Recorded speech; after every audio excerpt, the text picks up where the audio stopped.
وشفينا رسول الله محمد بن عبد الله وعلى آله وأصحابه وأزواجه وذريته وأهل بيته أجمعين، خصوصا إلى روح سيدنا أحمد بن عيسى المهاجر الفقيه المقدم محمد بن علي بعلوي وجميع سادات علي بعلوي وأصول وفروعهم، وإلى حضرة النبي محمد صلى الله عليه وآله وبارك وسلم. الفاتحة.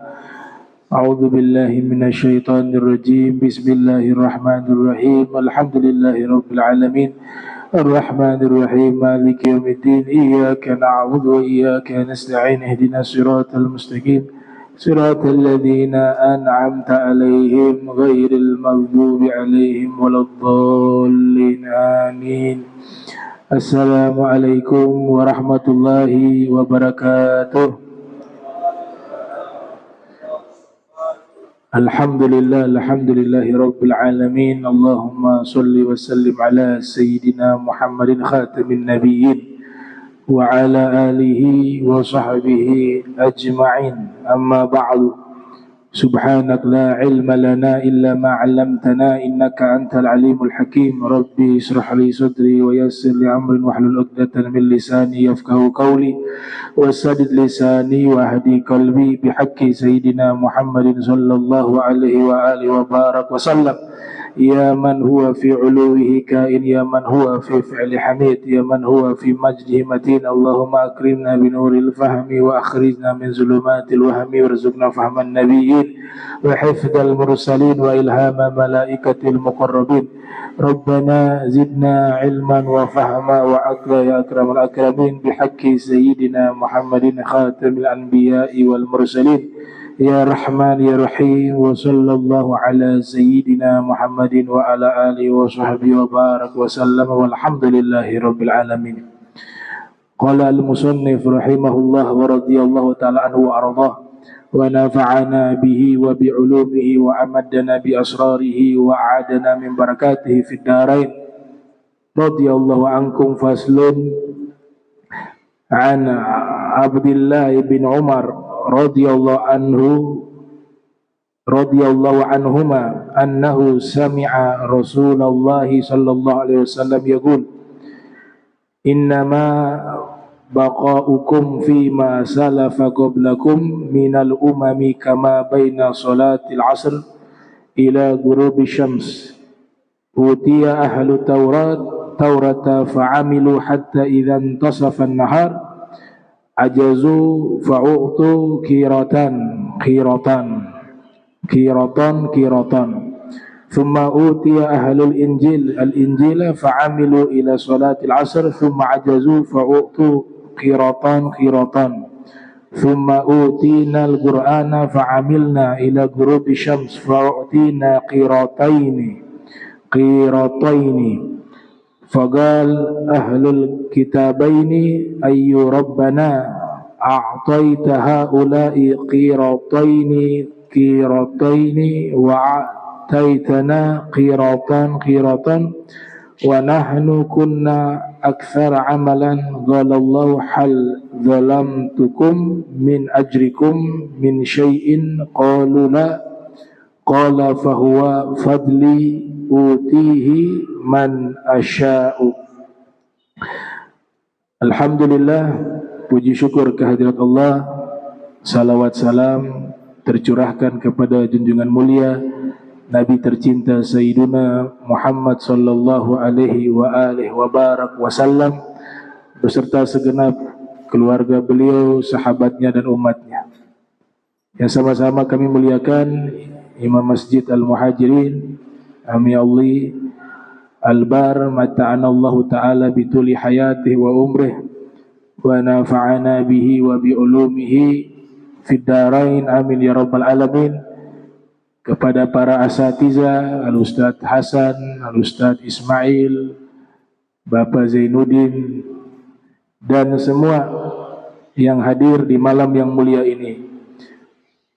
Alhamdulillah, kita di bulan Rajab ini sudah sampai ke hadis 345 dan juga tradisi ulama khususnya yang ada di Hadramaut, terkhusus lagi di kota Tarim, di kota Seun, dan beberapa tempat yang ada di Hadramaut.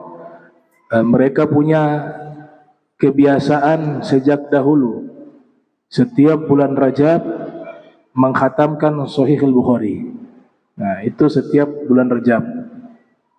Jadi dibaca mulai dari awal Rajab sampai mereka khatam. Nah, itu tradisi sudah berlangsung cukup lama di wilayah Hadramaut dan diikuti di beberapa pesantren yang ada di Indonesia. Kita sampai ke hadis 345 dari Mukhtasar Sahih Al-Bukhari.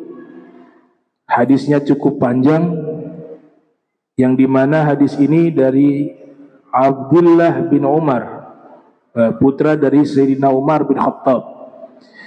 Ia pernah mendengar Rasul sallallahu alaihi wasallam bersabda, "Innama baqaukum fi ma salafa qablakum minal umami."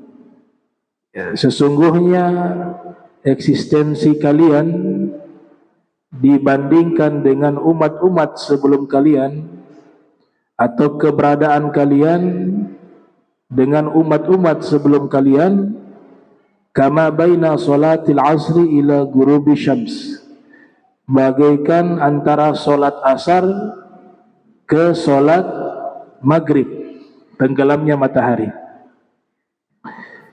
Utiya ahlu Taurat, diberikan kepada ahli Taurat kitab Taurat. Fa'amilu hatta idza intasafa nahar, maka mereka mengamalkan kitab Taurat tersebut sampai di tengah hari. Ajazu fa'utu kiratan, dan mereka tidak mampu mengamalkan secara total, maka diberikan mereka ganjaran pahala kiratan. Kiratan itu Jabal Uhud. Satu kirat seperti satu gunung Uhud. Jadi diberikan pahala sebanyak atau sebesar gunung Uhud, kiratan. Kemudian diberikan kepada ahlul Injil, orang-orang yang memiliki kitab Injil, dan mereka mengamalkan isi kitab Injil tersebut ila salatil asr, sampai di salat asar. Thumma ajazu, kemudian mereka tidak mampu, fa'utu kiratan, maka diberikan kepada mereka satu kirat. Thumma utina al-Qur'ana fa'amilna ila ghurubi syams, kemudian diberikan kepada kami Al-Quran, lalu kami mengamalkan Al-Quran hingga tenggelamnya matahari. Fa'utina qirataini, maka kami diberikan dua kirat. Jadi kalau ahlu Taurat dapat satu kirat pahalanya mengamalkan kitab Taurat. Ahlul Injil mendapatkan pahala satu kirat, satu gunung Uhud, jika mengamalkan kitab Injil. Nah, ahli Al-Quran, Allah berikan mengamalkan Al-Quran dapat dua gunung Uhud pahalanya, lebih banyak daripada mengamalkan Injil dan Taurat.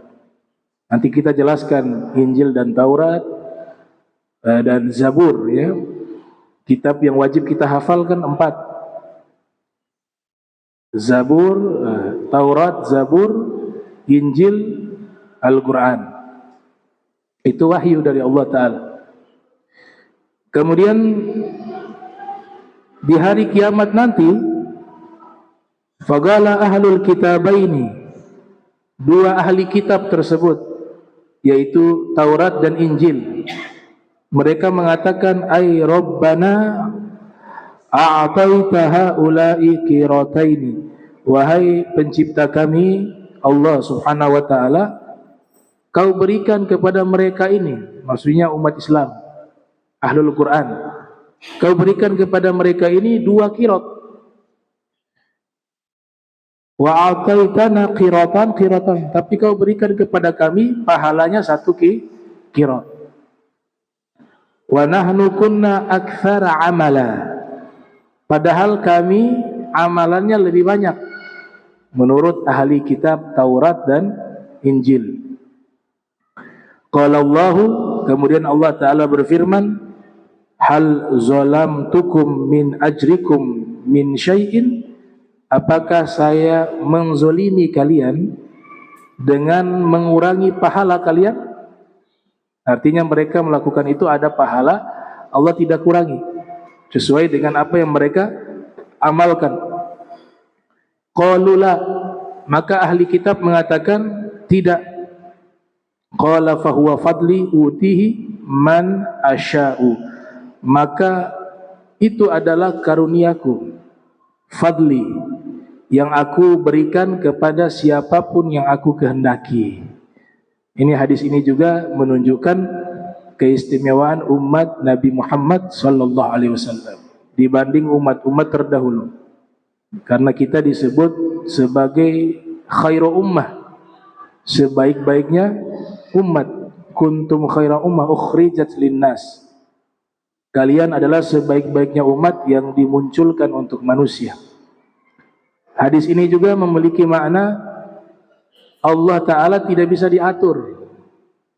Kalau Allah mau kasih yang ini dapat sekian, yang ini dapat sekian, itu hak mutlaknya Allah. Karena gak ada yang ada di atasnya Allah, tidak ada. Makanya kita sebagai makhluk ditanya apa yang kita lakukan, tapi apa yang Allah lakukan tidak boleh ditanya. Kekuasaan mutlak, Malikul Muluk disebutnya begitu. Malikul Muluk, raja di atas seluruh kerajaan, sang maharaja. Dan di sini Allah sebutkan bahwa saya memberikan karunia kepada umat Islam, umat Nabi Muhammad sallallahu alaihi wasallam. Di hadis ini juga menceritakan ada kitab yang Allah turunkan sebelum Al-Quran. Kita wajib imani itu. Kalau di dalam kitab Aqidatul Awam disebut arba'atun minal kutubi tafsiluha, Taurat Musa bil huda tanziluha, Zaburu Dauda wal Injilu ala Isa wa Furqanu ala khairil mala. Jadi kitab yang Allah turunkan yang wajib kita ketahui secara rinci. Maknanya kita harus tahu nama-namanya. Yang pertama disebut Taurat. Taurat Allah berikan kepada Nabi Musa. Uniknya kitab Taurat ini Allah berikan kepada Nabi Musa setelah Fir'aun dengan pasukannya telah binasa. Jadi Fir'aun dengan pasukannya semuanya sudah binasa, baru Allah berikan Taurat kepada Nabi Musa. Yang kedua, Zabur Allah berikan kepada Nabi Daud alaihi salam. Yang ketiga, Injil Allah berikan kepada Nabi Isa alaihi salam. Dan yang keempat atau yang terakhir yang wajib kita hafal, Al-Quran Allah berikan kepada khairil mala, sebaik-baiknya makhluk, yaitu Nabi Muhammad sallallahu alaihi wasallam. Semua kitab yang 4 tadi, baik Taurat, Zabur, Injil dan juga Al-Quran, kita diwajibkan menghafalnya dan wajib mengimaninya, bahwa pernah Allah turunkan kitab-kitab suci sebelum Al-Quran kepada nabi-nabinya. Karena disebutkan 4 kitab suci tersebut di dalam Al-Quran, Al-Mansus fil Quran, al-madhkur fil Quran, disebutkan, dinaskan di dalam Al-Quran, maka wajib kita mengenalnya. Padahal kitab yang Allah turunkan bukan hanya 4, lebih daripada itu. Tapi yang Allah sebutkan di dalam Al-Quran hanya 4. Karena Allah sebutkan, maka kita wajib mengetahuinya. Nah, misalnya disebutkan di dalam Al-Quran kitab suci Taurat, itu di surat Al-Maidah ayat 44. Inna anzalna Taurata, sesungguhnya kami telah menurunkan kitab Taurat. Fiha hudan wa nurun, di dalam kitab Taurat ada petunjuk dan ada nurun, cahaya. Fiha hudan wa nurun. Kemudian Zabur juga disebutkan di dalam Al-Quran. Allah Ta'ala berikan kepada Nabi Daud, ya, di surat An-Nisa ayat 163. Wa ataina Dauda Zabura, kami telah berikan kepada Nabi Daud Zabura, kitab Zabur. Kemudian juga disebut di dalam Al-Quran Injil, kitab suci Injil. Wa atainahul injila fihi hudan wa nurun musaddiqa lima baina yadayhi minat taurah wa hudan wa mau'izatan lil muttaqin. Dan kami berikan kepadanya, di sini dia kembali kepada Nabi Isa, yaitu Al-Injil, kitab Injil.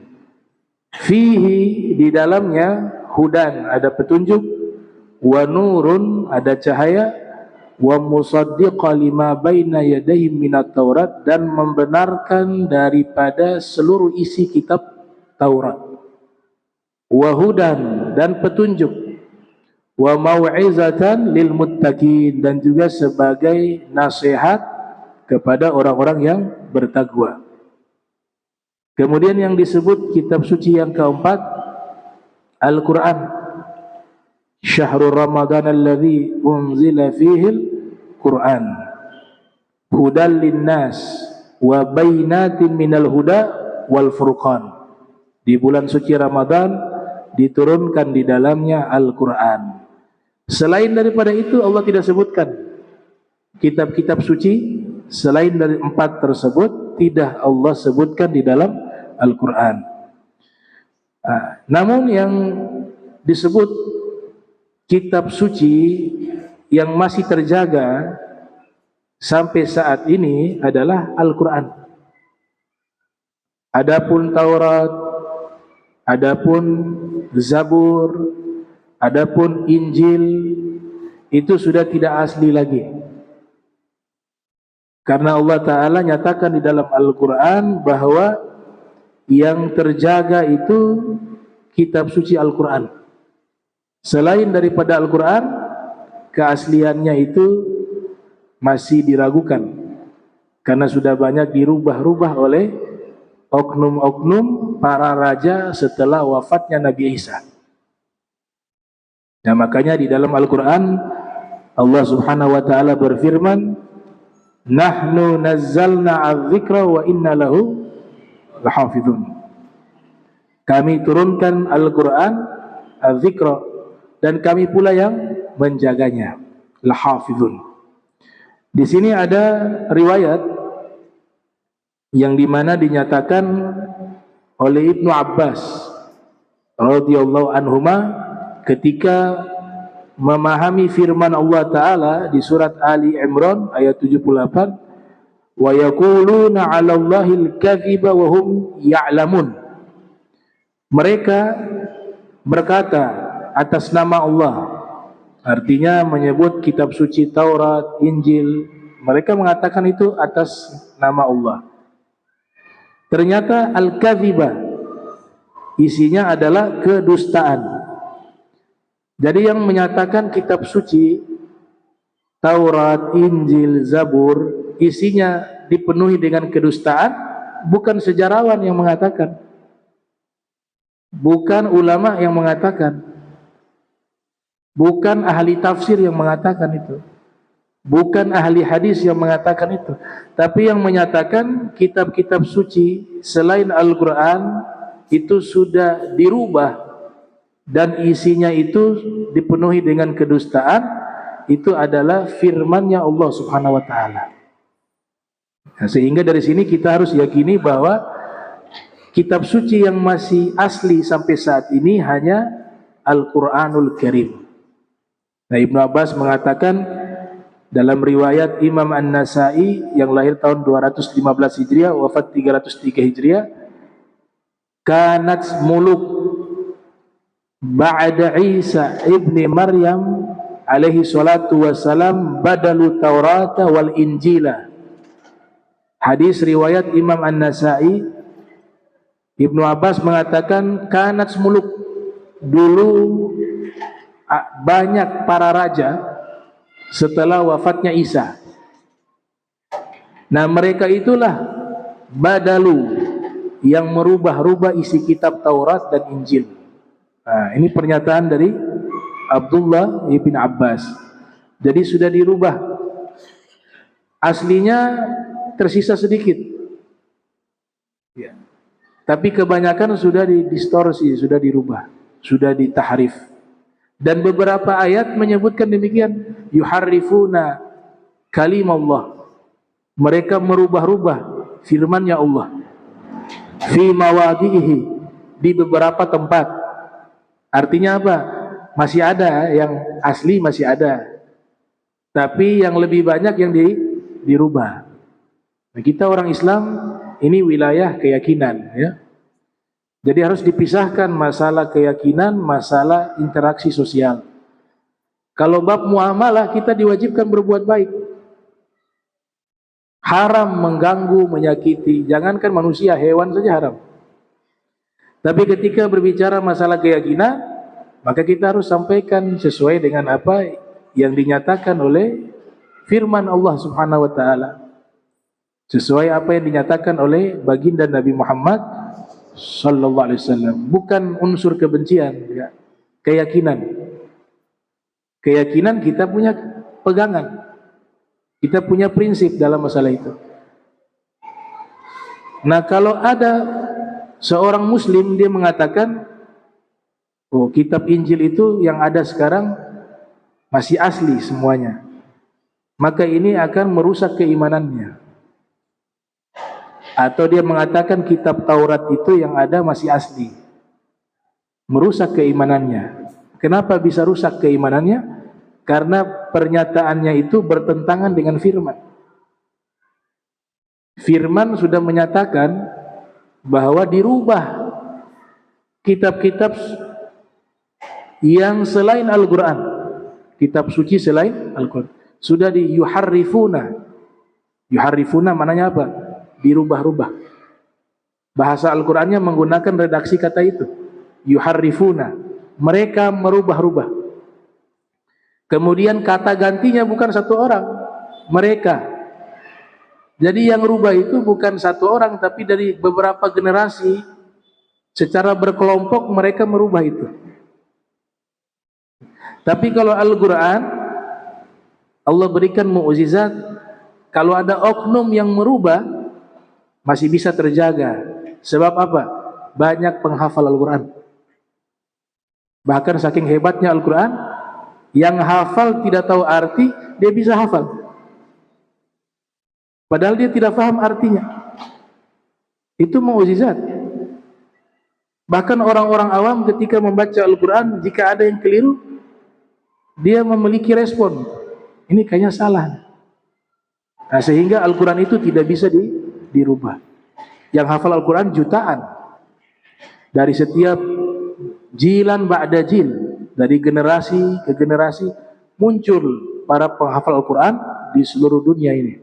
Itu mukjizatnya Allah Subhanahu wa taala untuk menjaga keaslian Al-Quran.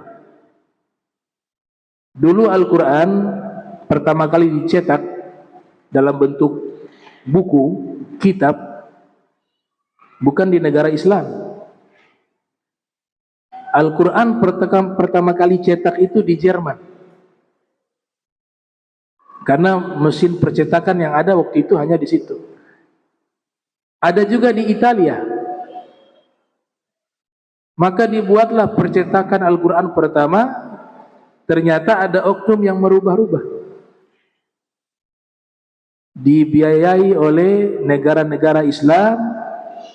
Mereka cetak di Jerman, cetak di Italia. Ternyata ada oknum yang sengaja merubah isi Al-Quran, baik dari terjemahannya maupun isinya, yang menggunakan bahasa Arab. Dirubah dengan jumlah yang sangat besar. Kemudian disebarkan di negara-negara Muslim.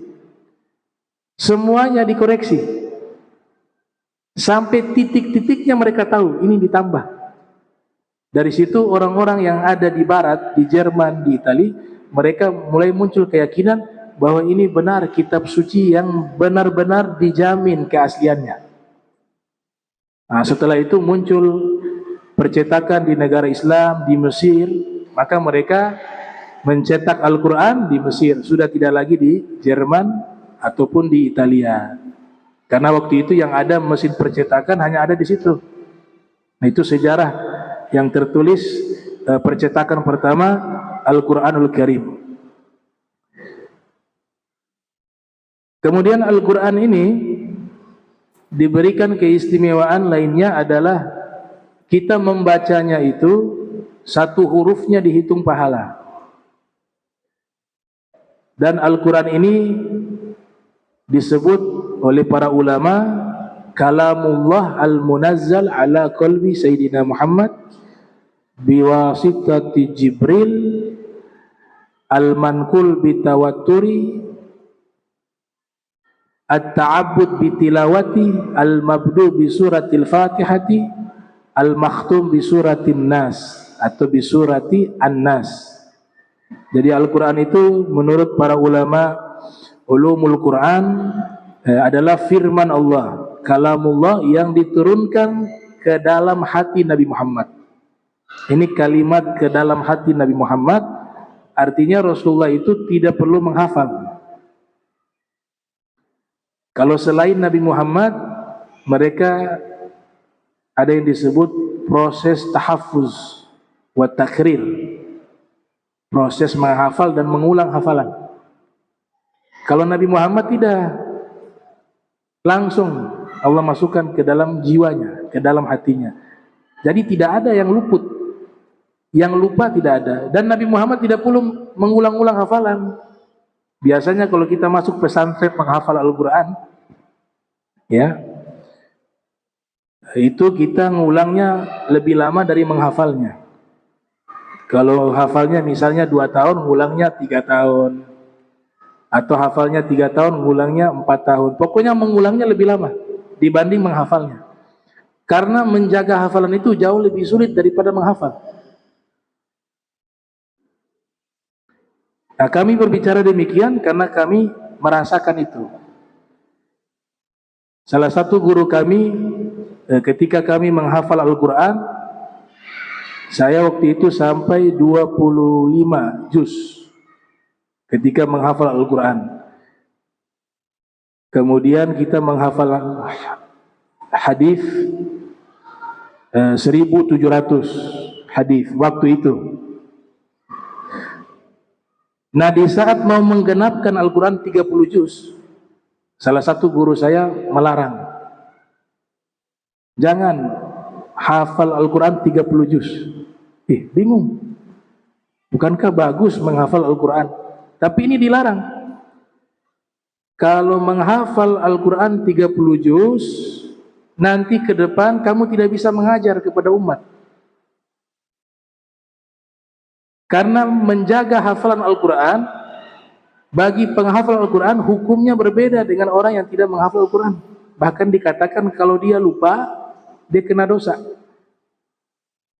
Kalau dia malas mengulang sampai lupa, dengan sengaja dia tidak mengulang, dia kena dosa. Dan kalau maksiat, dosanya double. Karena ada 30 juz di kepalanya. Nah, sehingga nanti waktunya habis di Al-Quran, sudah tidak baca kitab. Nah, lantas bagaimana? Sudah, jangan genapkan, 25 sudah cukup. Akhirnya kita hafal 25 juz, 5-nya ini kita gak lanjutkan. Terus bagaimana?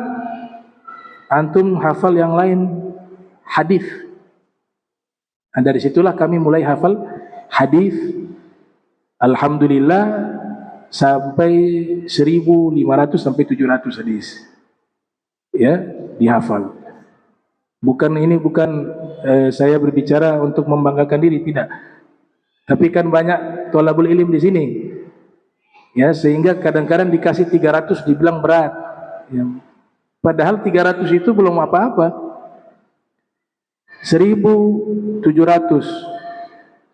Kemudian kita menghafal Mahmud Yunus, kamus bahasa Arab. Jadi waktu saya belajar sama salah satu guru saya di Jakarta, Kiai Haji Hasbullah, beliau murid langsung dari Sayyidul Walid Al-Habib Abdurrahman bin Ahmad As-Saqaf dan Kiai Haji Syafi'i Hazami. Saya menyampaikan begini, bahwa belajar agama itu jangan main-main. Ya, betul-betul kita korbankan semuanya. Kita baca kitab, jamaah yang hadir penuh di musola itu. Nah, biasa guru kami suruh baca satu persatu. Di luar ada pasang proyektor layar. Jadi saking banyaknya jamaah, di dalam ada, di luar ada. Seingat saya di luar juga ada jamaah. Nah, ketika baca kita salah, kadang-kadang spontan kiai marah. Wah, kalau marah ini bukan masalah marahnya, malunya. Kan banyak jamaah. Nah, mulai dari situ, setiap kali baca kita ada keliru beberapa kosakata di dalam kitab, langsung ditegur waktu itu. Akhirnya jadi motivasi. Dulu kalau baca kitab satu baris ada kosakata yang tidak paham, buka kamus lama. Dulu kan handphonenya masih, kalau sekarang enak pakai HP. Kalau dulu zaman kita masih handphone yang lama, gak ada tuh aplikasi kamus. Jadi manual, langsung satu kata buka lagi cari. Itu butuh waktu cukup lama. Lama-lama saya bilang ini waktu habis cari-cari kosakata. Saya nazar. Awal beli kamus kecil. Saya dengar dari para kakak kelas saya, kamus bahasa Arab yang bagus namanya Mahmud Yunus. Tapi saya belum pernah lihat bentuknya seperti apa. Punya saya kamus kecil. Kita biasa hafal satu hari 30 kosakata, 40 kosakata. Akhirnya saya nazar, ya Allah, saya nazar menghafal kamus Mahmud Yunus. Saya nazar, wajib hukumnya menghafal kamus Mahmud Yunus. Kalau saya tidak bisa menghafal, saya di Jakarta sampai mati. Nah, sudah nazar, baru ke toko buku cari kamus Mahmud Yunus. Ternyata waktu tanya ke penjual buku, saya mau beli kamus Mahmud Yunus. Nah, dikasih tunjuk, ini kamusnya. Ternyata tebal. Saya pikirnya tipis. Wah, sudah nazar. Saya lihat kamusnya, puluhan ribu kosakata. Ini kalau hafal nih tahunan nih. Akhirnya saya izin sama Kiai. Pak Kiai, saya belum bisa hadir pengajian di waktu malam karena saya mau menghafal. Saya tidak sebut menghafal kamus. Akhirnya sudah, mulai saya setiap hari hafal, mulai dari Hamzah, habisnya 3 tahun. 3 tahun baru selesai hafal kamus Mahmud Yunus. Metodenya saya tulis di papan tulis, setiap hari 30 kata, pindah 30 kata, 30 kata, terus sampai istiqomah sampai 3 tahun. Sampai akhirnya sudah hafal semua, harus ulang semua dari awal sampai akhir. Itu dari jam 4 subuh, dia ulang semua hafalan kosakata itu, habis jam setengah 12 malam. Akhirnya busa keluar di mulut. Sudah lupa makan, sudah lupa ini. Saya waktu itu kontrak kamar kecil, di situ biasa saya mengulang hafalan. Terbaring di situ, tidak ada orang. Depan saya muridnya Kiai Haji Waimun Zubair, depan kosan saya. Namanya Ustadz Minanur Rahman. Beliau biasa bersama saya, sama-sama saya sering belajar ke beliau. Nah, di saat saya sudah terbaring, busa keluar, ini kan gak ada yang tahu nih cerita ini. Jadi maksudnya saya belajar bukan main-main. Hampir mati saya. Iya. Busa keluar, tiba-tiba Ustadz mengintip dari jendela, lihat saya. Bib, kenapa nih Bib? Saya sudah gak sadar. Diteleponlah beberapa orang-orang Betawi yang biasa dekat dengan kami di sana. Mereka mau mengantar ke rumah sakit. Saya bilang gak usah, yang penting itu ada minyak kayu putih. Jadi saya beli minyak kayu putih bukan gosok di kaki, bukan gosok di badan, gosoknya di kepala. Kalau ngafal paksa pusing, ya gosok di kepala. Di sampingnya ada ember air. Waktu belajar 3 tahun itu tidur hanya 1 hari 3 jam. Kalau mengantuk saya celupkan kepala ke air. Itu Ustadz Minan bilang, Bib, saya ini pesantren 16 tahun apa 15 tahun dan saya ranking 1, juara baca kitab kuning se-Jawa Tengah. Tapi belajarnya gak kayak begini. Ini bisa bahaya, bisa mati. Saya bilang, ya memang saya belajar mau cari mati. Wah, dia bilang ini sudah lain ini. Saya bilang, kenapa saya belajar seperti itu? Karena saya belajarnya terlambat. Lulus SMA baru saya fokus.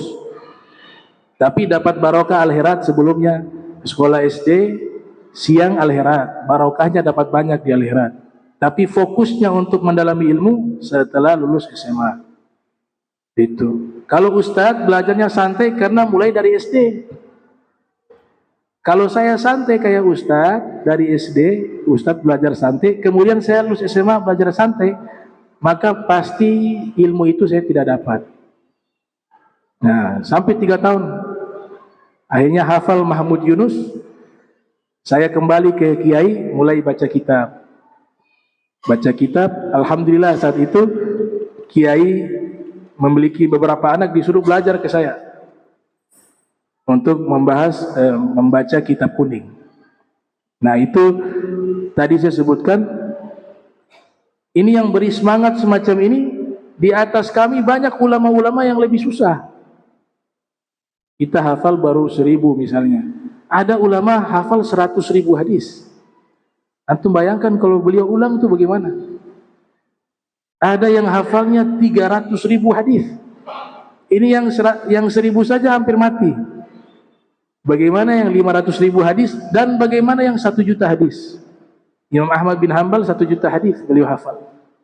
Kok bisa ini muncul orang-orang punya semangat seperti ini? Kitab Injil, Taurat belum pernah saya dapat informasi ada yang menghafal kitab Injil, ada yang menghafal kitab Taurat, belum ada. Tapi kalau Al-Quran nggak terhitung. Maksud saya bahwa Allah yang gerakkan hati hambanya ini untuk menjaga agamanya. Dan jumlahnya banyak orang-orang semacam itu. Bahkan yang lebih dahsyat daripada itu banyak. Imam Nawawi 2 tahun belajar. Imam Nawawi tidak pernah meletakkan punggung di atas tanah. Tidurnya duduk. Bahkan dikatakan ulama lainnya, dia membaca kitab sampai 200.000 jilid kitab. 200.000 jilid. Saking semangatnya, kalau masuk ke kamar mandi, beliau mandi, di luar suruh murid baca kitab. Sehingga sambil mandi itu masih bisa mendengar ilmu. Abu Hatim Ar-Razi, salah satu ulama hadis, itu menulis hadis musnad 1000 jilid. 1000 jilid. Beliau saking serius menulis hadis Nabi, jadi waktunya habis hanya menulis hadis Rasul SAW. 1000 jilid, musnad. Namanya Musnad Abi Hatim Ar-Razi. Sampai makan juga gak sempat beliau makan. Suruh saudari perempuannya suapin. Tadi sambil tulis. Itu tidak tidur-tidur. Tulis, dapat 1000 jilid. Ada namanya Al-Imam Al-Maqdisi. Dia menafsirkan suratul Fatihah. Surat Fatihah dapat 1000 jilid. Surat Fatihah 1000 jilid. Ada Imam Nawawi menulis kitab, dihitung dengan umurnya tidak cukup. Dengan kitabnya yang begitu banyak, dengan umurnya, lahir 631, wafat 676 Hijriah, 40 tahun lebih. Dengan jumlah kitab yang beliau tulis, disensus, dihitung oleh para ulama, ini dari dalam perut sudah mulai tulis kitab juga, belum cukup. Dengan lembaran-lembaran kertas yang begitu banyak. Dari mana dapat ini? Dari barokah waktu, keberkahan waktu. Jadi ini akan terus begitu muncul ulama-ulama yang mereka Allah siapkan untuk menjaga ini agama Islam. Bahkan yang mereka hafal bukan hanya Al-Quran. Kita punya ulama-ulama terdahulu, mereka hafal itu sampai dengan kitab tafsir. Ada satu ulama Turki namanya Said Nursi. Itu menghafal Al-Quran dengan tafsir-tafsirnya, menghafal kamus, menghafal kitab fikih. Abu Hab Sya'roni misalnya, yang lahir tahun 898 Hijriah, wafat 973 Hijriah. Kalau kita baca kitab beliau Al-Mizanul Kubra, di awal kitab tersebut beliau ceritakan kalau membaca kitab itu tidak pernah hatam satu kali. Kalau kita kan kadang-kadang setengah juga. Setengah belum selesai sudah hatam. Kalaupun hatam paling banyak 1 kali 2 kali. Tapi beliau kalau hatamkan kitab, beliau sebutkan ada sampai 100 kali hatam. Ini satu kitab ini dihatamkan 100 kali. Sahih Bukhari sekian puluh. Jadi hatamannya kitabnya itu yang dihatamkan di atas puluhan. Kitab yang tebal-tebalnya 2 kali 3 kali hatam. Yang tebal-tebal lagi berjilid-jilid itu makin sedikit. Tapi kalau kitabnya 2 jilid 3 jilid, beliau bisa hatamkan sampai 80 kali 100 kali hatam. Diulang-ulang bacaan seperti itu. Nah, kita makin kemari zaman makin malas baca. Makanya ulama berpikir, ini umat bukan makin rajin baca, makin waktu berjalan makin malas baca. Mereka berinisiatif buat namanya kitab mukhtasar, kitab ringkasan. Itu kitab ringkasan pun sudah dibuat, masih belum mampu baca. Imam Ghazali menulis kitab judulnya Al-Basit, Al-Wasit, Al-Wajiz, kitab fikih. Beliau tulis kitab fikih Al-Basit berjilid-jilid. Padahal di zamannya Imam Ghazali. Lahir 450, wafat 505 Hijriah. Datang murid-murid bilang, wahai Imam, ini kitab fikih terlalu tebal, kami tidak kuat membacanya. Imam Ghazali akhirnya merangkum. Nama kitabnya jadinya Al-Wasit, pertengahan. Jadi kalau Al-Basit luas. Sudah dirangkum juga pertengahan.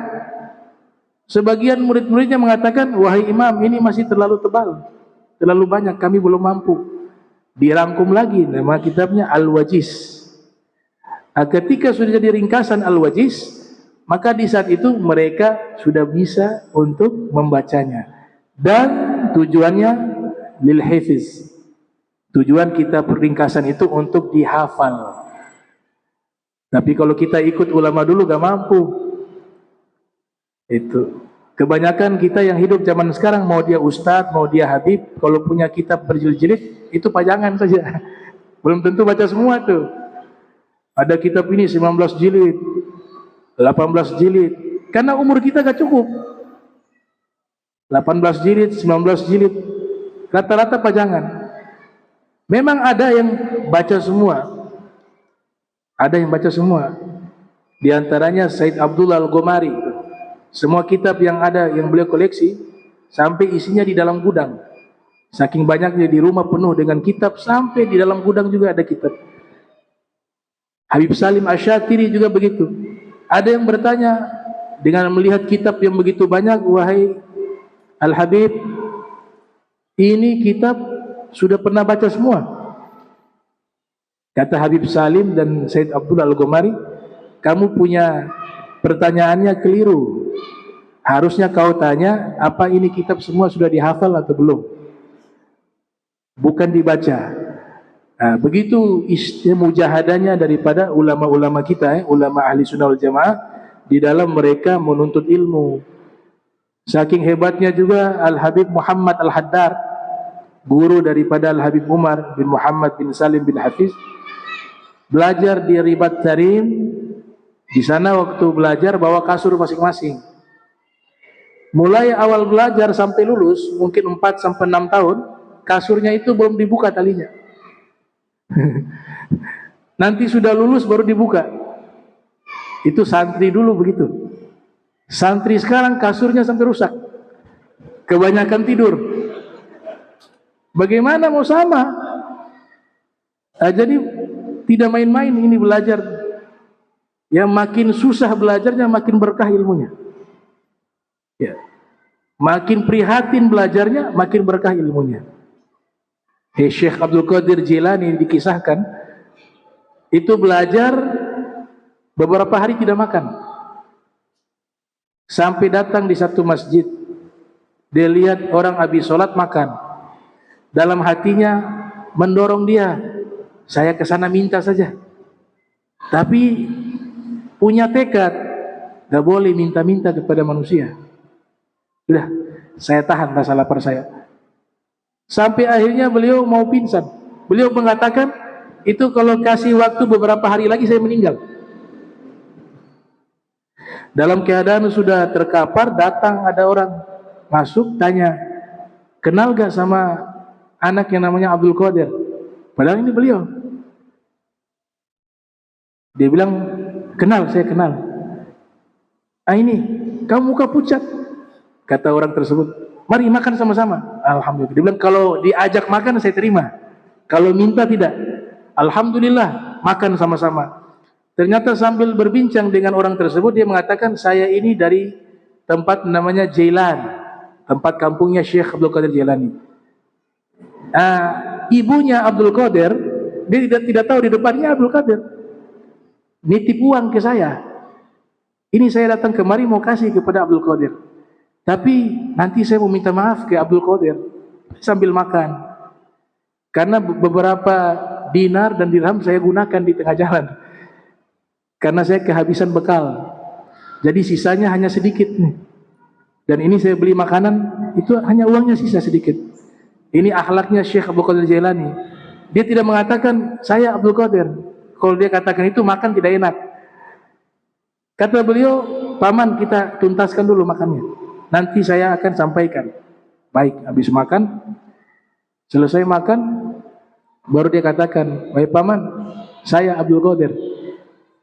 Itu yang titip uang ibu saya, namanya Fulanah binti Fulan. Saya halalkan uang yang telah kau pakai di perjalanan itu. Sisanya masih ada paman, masih ada ini. Saya minta maaf sudah pakai gapar, saya halalkan. Saya mau minta sisanya, dikasih sisanya. Kata paman orang tersebut, kenapa kau buru-buru? Saya punya teman, ada yang 3 hari 4 hari belum makan di pesantren. Saya buru-buru takut ada yang pingsan, bahkan ada yang meninggal dunia karena tidak makan-makan. Pergilah dia di sana, dibagikan itu makanan, dia beli makanan dibagikan. Begitu. Bukan berarti saya suruh pesantren model begini, bukan. Salah paham lagi. Kalau model begini lari semua santri. Yang lari bukan santrinya, ustadznya juga lari. Iya. Tapi saya gambarkan bagaimana jadi Syekh Abdul Qadir Jailani. Jangan kita lihat jadinya. Beliau jadi wali kutub, jadi begini-begini. Cara menilai salah kita kalau menilai begitu. Orang yang punya hikmah, man nazara ila rajuli fi bidayatih. Orang kalau lihat itu prosesnya, jangan jadinya. Bagaimana sih proses daripada Syekh Abdul Qadir Al-Jailani sehingga beliau bisa menjadi tokoh ulama yang sangat luar biasa. Menjadi seorang aulia yang namanya disebut di belahan dunia. Bagaimana sih sehingga beliau jadi seperti itu? Kita pelajari prosesnya. Oh, tidak mudah. Ya. Beliau 40 tahun sholat subuh, wudu isya. 40 tahun sholat subuh, wudu isya. Nah kita puluhan tahun Sholat subuh, wudu duha. Sudah duha baru sholat. Kita jujur saja, masing-masing kita lemah. Makanya orang zaman sekarang jangan sok-sok bandingkan. Oh, itu Imam Ghazali kurang dalam ilmu hadis. Imam Ghazali itu kurang di dalam ilmu ini. Syekh Abdul Qadir Jailani ya ulama biasa saja. Lah, kamu sudah jadi orang yang su'ul adab. Kamu belajarnya setengah-setengah, tidurnya 1 hari 8 jam. Nah, mereka itu mujahadahnya tidak main-main. 40 tahun sholat subuh, wudu isya. Janabahnya setahun sekali, mandi wajib. Kalau kita ini seminggu 4 kali mandi janabah. Lain, nggak bisa. Jadi mereka sampai ke magom itu pakai riyadhah, pakai latihan, gitu. Latihan, makannya diatur, tidurnya diatur. Ya, kita kadang-kadang masuk kamar mandi kaki kanan. Mereka perhatikan hal-hal sunnah seperti itu. Ibnu Abbas pernah mengajar masuk ke masjid. Ketika sudah masuk ke masjid, tiba-tiba beliau bilang libur. Serentak ini murid-murid heran, kenapa tiba-tiba libur? Dia bilang nanti besok baru kita mulai belajar lagi. Besoknya ditanya sama murid-muridnya, wahai imam, kenapa kemarin tiba-tiba libur? Kata beliau, saya masuk masjid tadi kaki kiri. Saya mau mengajar hadis Nabi, mau mengajar ilmu agama, sedangkan saya tidak mengamalkan ilmu agama tersebut. Makanya saya liburkan. Nah, hari ini saya mengajar karena tadi saya masuk pakai kaki kanan ke masjid. Jadi hal-hal semacam itu yang mereka perhatikan. Nah, kalau sudah magom seperti itu, baru barakah itu ilmu. Namanya barakatun, keberkahan di dalam ilmu. Nah, ini pembahasan tentang kitab-kitab suci. Nanti kita lanjutkan lagi, di mana nanti di sini ada rangkuman ya, isi asli kitab Taurat itu apa saja poin-poin pentingnya. Injil juga demikian, Zabur juga demikian, Al-Quran juga demikian. Nah, insya Allah nanti kita jelaskan di pertemuan berikutnya. Mudah-mudahan kita semua diberikan istiqamah fi ta'ah wal ibadah. Kita punya anak-anak diberikan menjadi anak yang soleh dan soleh, dijadikan mereka ulama, amilun, abidun, zahidun. Amin ya rabbal alamin. Allahumma jam'ana hadza jam'a marhuma wa tafarraqna min ba'di tafarraqan ma'zuma wa la tajal minna wa la minna syakila mahruma. Subhanaka bihamdika asyhadu an la ilaha illa anta astaghfiruka wa atubu ilaik. Wa sallallahu ala sayyidina Muhammadin wa ala alihi wa sahbihi wa baraka wasallam. Wa la minkum. Wassalamu alaikum warahmatullahi wabarakatuh.